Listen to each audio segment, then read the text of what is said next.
if you've never built a home before, you may not know the difference between an A+ trade and a C trade, because that's not what you do every day.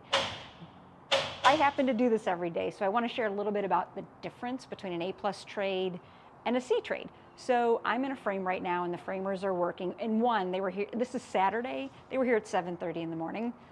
That's a difference right there.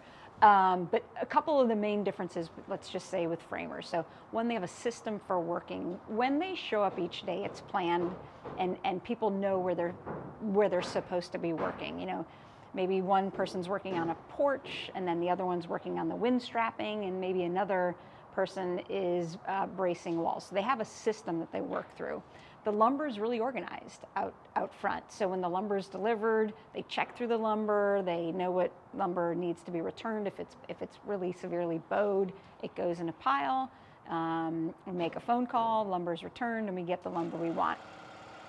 They also look for the engineered details. Now, I know you might say, okay, well, if you're in construction and you're a framer, you should really look at all the details. And so the homes that we build are complex, and it really requires thinking and planning and really studying the details, which we have to do. But I will say that not every framer does this, and not every trade does this. So that's A+ versus C.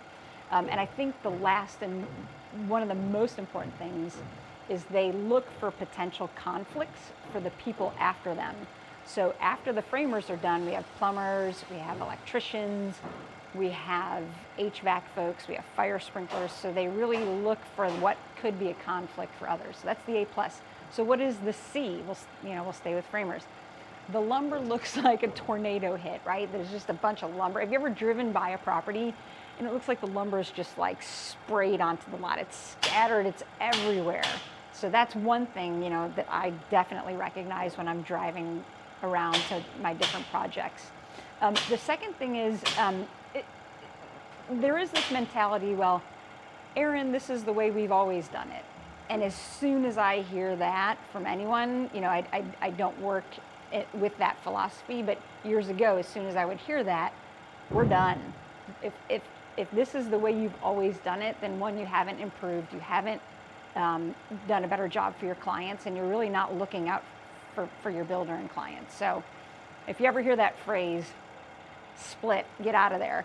And then the C trades tend to leave all of the important details for the end. And the end is no good because there is overlap with trades. So while framers are working, we will, get our plumbers over here, and we will get our electricians over here.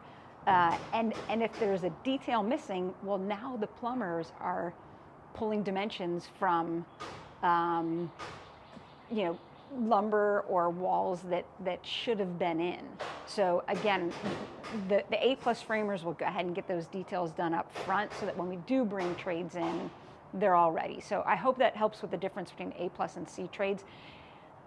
Whenever we're talking with clients, we know that, but I have to remember that not everybody is exposed to the industry that I'm in, and so I do need to bring these things up. So I hope that's helpful for anyone, whether you're a builder, whether you're a trade, whether you're a person looking to build a home. That A+ versus C, it's a big difference. So there you go.